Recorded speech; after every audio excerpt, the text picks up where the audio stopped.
So the other night, I was watching the news, and there was this cute little story, true story, where there's this guy, and his name is Dan, and he's 84 years old. And Dan, it starts off, Dan's wife died 6 months ago, and Dan was very sad. He said really all he ever did was stare out the window, and he said he felt completely lost. And so Dan goes to the supermarket shopping. And as he's shopping, this mother and this 4-year-old girl are in the store, and they're going by, and the little girl, she looks at the old man, and she says, "Hi, old person." And he says, "Well, hi." And she says, "Today's my birthday." And he says, "So, young lady, how old are you?" And she says, "I'm 4. And then they go on. And later in the store, the little girl, her name's Nora, says to her mom, "I want to go find Dan again. I want my picture with Dan." So his mother goes around the stores, finds Dan, and Dan, Nora gives him a hug and says she wants to take her picture with him. And now, the odd part, the mother says, Nora's a very shy girl. Nora doesn't like talking to strangers. So after that, once a week, her mother and Nora would go visit Dan, and they interviewed Dan. Dan said, and I like this line, he says, "Nora was a child of hope that connected me to life again." He said, "I really believe heaven sent me an angel because I'm not lost anymore." Well, when I heard that story in the news, I thought, that is just like Christmas. Because that's the story of Christmas. In one sense, humanity was lost. Dan was lost because he was so sad, but some people are lost because of sadness or anger or selfishness, and they're just not connected to life. And so what Christmas celebrates is that, listen, God's looking at humanity, we're lost, and so God takes on human flesh and is born a little baby. So the invisible God becomes visible in a little baby.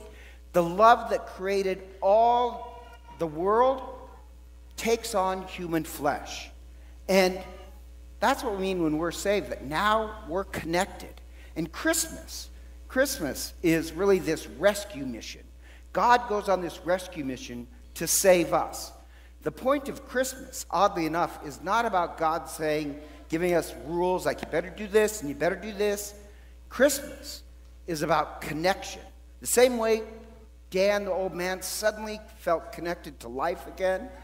At Christmas time, Christ comes so that we're connected to life. We're connected to God and each other and even creation. And that's what the Christmas story is trying to tell us. So, you heard the Christmas story. Mary and Joseph. Where's Mary and Joseph? I assume that's you. I'm really good that way. Okay. Mary and Joseph, they go to this town, and it's kind of sad. What it says in Greek, and that's what the Bible's written in, is there's no place for hospitality. Nobody in Bethlehem would offer him anything, no love whatsoever. So she's pregnant, and she gives birth really in a manger. And I'll explain that in a second. So the baby Jesus, what it symbolizes is God, the all-powerful God, could have come in any way what he wanted, and he wanted to come. God scaled himself down, where if you see a baby, I love babies. You can't help but love babies. That says something about God. God wants to be loved, not feared. And who are the first ones to make it to the manger?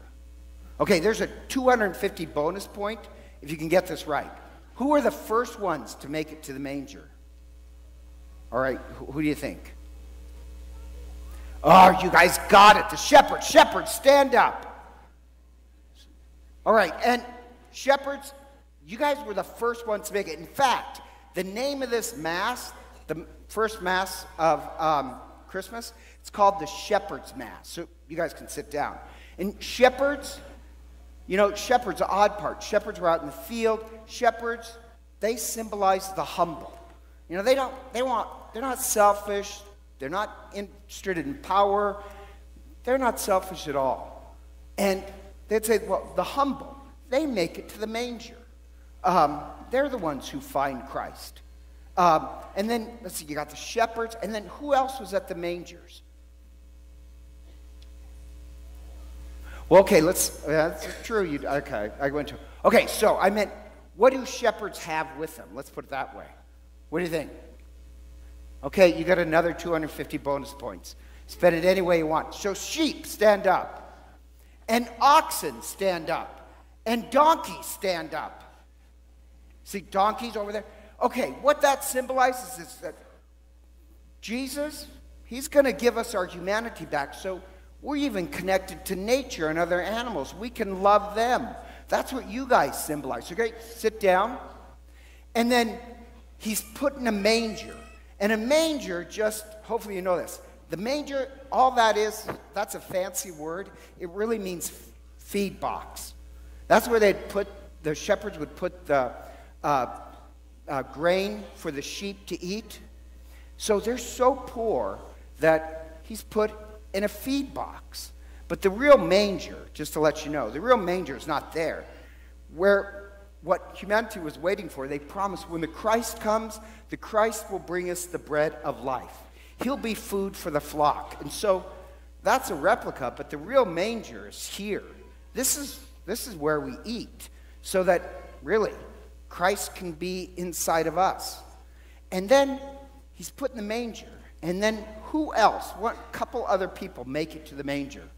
Okay, he was quickest over there. That's sheep. What's that? Yeah.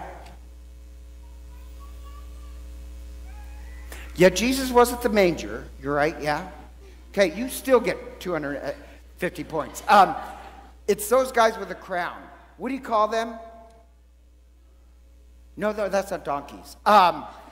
That's the wise men. That's the magi. And they're ones who search for truth. That's actually what a magi is. So even those who search for truth, they'll make it to the manger. And the other point is the faithful. There's a saint that said this. There's one place that those who believe in the power of love, they're the ones who make it to the manger. That's also the faithful. So if you're part of the faithful, stand up. Okay, that's the ones with a really fancy dress. We say, come, O come, ye faithful. That's when you guys came in, so stand up. Well, no, not everybody. We're not interested in you. What the headdress is. It's purple. Okay, good. So you guys are the ones that believe in love. So you guys can sit down too. And this famous saint said this. I like this. He said, those who believe in the power of love, they will make it to the manger. Those who love power, they will never make it to the manger. Those who are selfish and mean, they'll never make it to the manger. In the story, guess who that is? That is Herod. Herod, he's an incredibly powerful king, but he knows exactly where Jesus is going to be born, the King of Kings, except Herod loves power.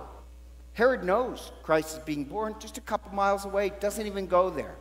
Or the priests. The priests in the temple, they were incredibly corrupt. And they really loved power.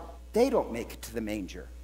Or when the Deacon Shack read off, King Herod and the governor Quirinius and Pontius Pilate, those are just politicians that were very corrupt.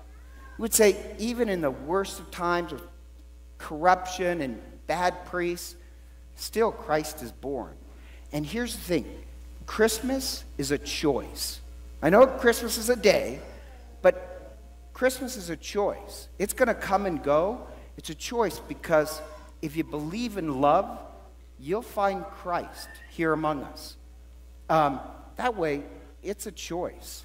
So, there's this famous scientist once named Thomas Edison, and Thomas Edison said if he could live long enough, he could invent a device that would detect God. Well, there's already a device that detects God. And we'd say it's the human heart. If you believe in love, you will find Christ. If you're selfish, like let's say you think Christmas is all about you getting something, that's just selfish. If that's what you are, I don't know, that's going to be tough to make it to the manger. If you believe in love or humility like the shepherds, you'll see a flock of angels. And the angels, why didn't they appear in the temple or in Herod's mansion? Because they didn't believe in love. So angels, if you're a flock of angels, you should stand up. And the idea is that, wow, if you believe in love, you'll even see the heavens covered in angels. So you guys can sit down. So we'd say this, the same way Dan, the old man, he found this child of hope, and he said that child was sent by God to connect him to life.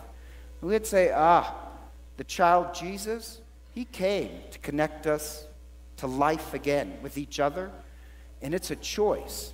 And the choice is, if you choose love, you'll find Christ. If you don't, then Christmas will come and go, and you'll miss the most important part, which is Christ. And so together, let's stand and profess our faith.